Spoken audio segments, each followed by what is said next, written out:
मांगो, तुम मुझसे क्या वरदान मांगना चाहती हो? भगवान, मैं आपसे विवाह करना चाहती हूँ। अगर तुम्हारी यही इच्छा है तो मैं तुम्हें वचन देता हूँ कि मैं तुमसे विवाह कर लूंगा। दोस्तों, भारत देश के सबसे मशहूर टूरिस्ट स्पॉट कन्याकुमारी के बारे में तो हम सभी जानते होंगे।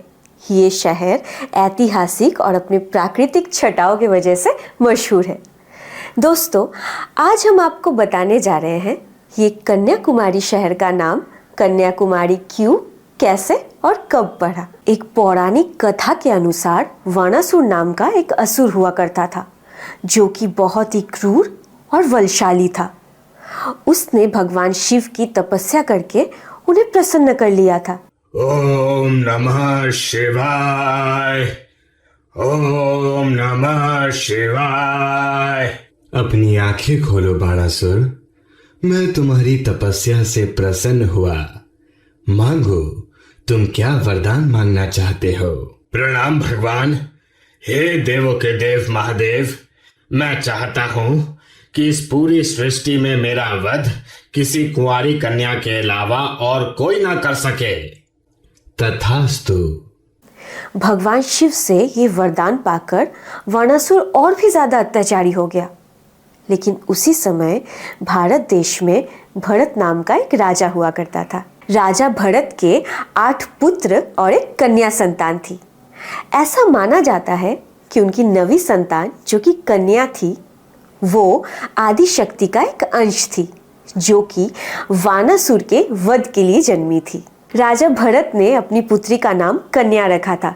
जब वो 9 संतान बड़े हुए तो राजा ने अपना साम्राज्य 9 भागों में बराबर बांट दिया, जिसका दक्षिणी क्षेत्र पुत्री कन्या को मिला और कन्या ने उस क्षेत्र की बहुत अच्छे से देखभाल की। आगे चलकर कन्या को भगवान शिव से प्रेम हो गया और उन्हें पाने के लिए कन्या ने घोर तपस्या की। ओम नमः शिवाय।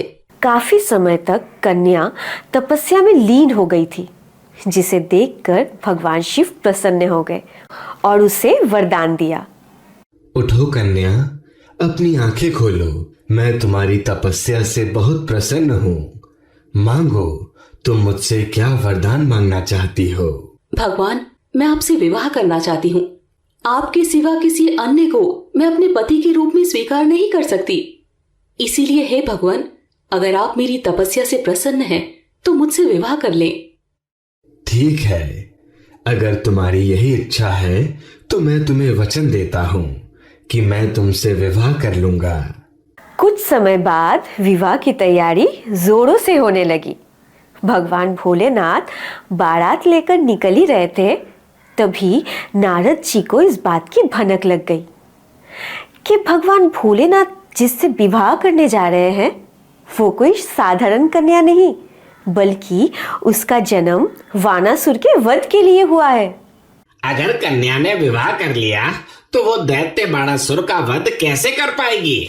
नहीं, ऐसा नहीं होना चाहिए, नहीं तो बाणासुर के आतंक से मुक्ति नहीं मिल पाएगी। ये सोचकर नारद मुनि देवताओं के पास जाते हैं और उन्हें जाकर ये सूचना देते हुए कहते हैं, हे देवतागण, क्या आप सबको इस बात की खबर नहीं कि जिस बाणासुर ने आप सबका जीना दूभर कर रखा है, उसके वध के लिए जन्मी कन्या का विवाह स्वयं भगवान शिव से होने जा रहा है। अगर ऐसा हो गया तो बाणासुर के आतंक से छुटकारा दिलाने वाला कोई नहीं बचेगा। हे देव ऋषि, अब आप ही बताइए कि इस विवाह को रोकने के लिए हमें क्या करना चाहिए? सबने मिलकर इस शादी को रोकने के लिए योजना बनाई। मुहूर्त के अनुसार अगले दिन भोलेनाथ की बारात कन्या के द्वार तक पहुंचने ही वाली थी। एक लोक कथा के अनुसार नारद जी भोलेनाथ शिव से सुचिदारम नामक एक स्थल पर मिले, जहां उन दोनों का बहुत देर तक वार्तालाप हुआ। इधर देवताओं ने रात में ही मुर्गे की बांग लगा दी और वहां शिव जी को लगा अब वो मुहूर्त के अनुसार कन्या के द्वार पर नहीं पहुंच पाएंगे। भगवान शिव ने साथ लाई हुई सामग्री जैसे कि अक्षत, रोली, तिल आदि सब समुद्र में बहा दिया। इसी कारण वहां के बालू का आकार आज भी चावल के दाने जैसे लाल रंग के होते हैं। सामग्री को समुद्र में बहाने के बाद भगवान शिव ने अपनी बारात को कैलाश की ओर लौटा दिया और वहाँ कन्या काफी निराश हुई क्योंकि अभी तक बारात नहीं पहुंची थी। लेकिन वो कर भी क्या सकती थी। इधर जब वानासुर को कन्या की खूबसूरती के बारे में पता चला तो वो सीधा कन्या के पास पहुंच गया और जाके बोला, हे कन्या, तुम बहुत खूबसूरत हो, इसलिए मैं तुमसे विवाह करना चाहता हूँ। तुम मुझसे विवाह कर लो, मैं तुम्हें बहुत खुश रखूंगा। दुष्ट प्राणी, तुम्हारी हिम्मत कैसे हुई मुझसे विवाह के बारे में बात करने की। कन्या, तुम जो कुछ भी कहोगी मैं तुम्हारी हर बात मानने के लिए तैयार हूँ, लेकिन तुम मुझसे विवाह कर लो। ठीक है, अगर तुम मुझसे विवाह करना चाहते हो तो मुझसे युद्ध करो और मुझे हरा कर दिखाओ। अगर तुमने मुझे हरा दिया तो मैं तुमसे विवाह कर लूंगी। इसके बाद दोनों के बीच घमासान युद्ध हुआ और युद्ध के अंत में कन्या ने वानासुर का वध कर दिया।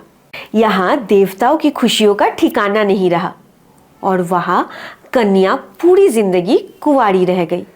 इस कथा के अनुसार उस क्षेत्र का नाम कन्याकुमारी पड़ गया।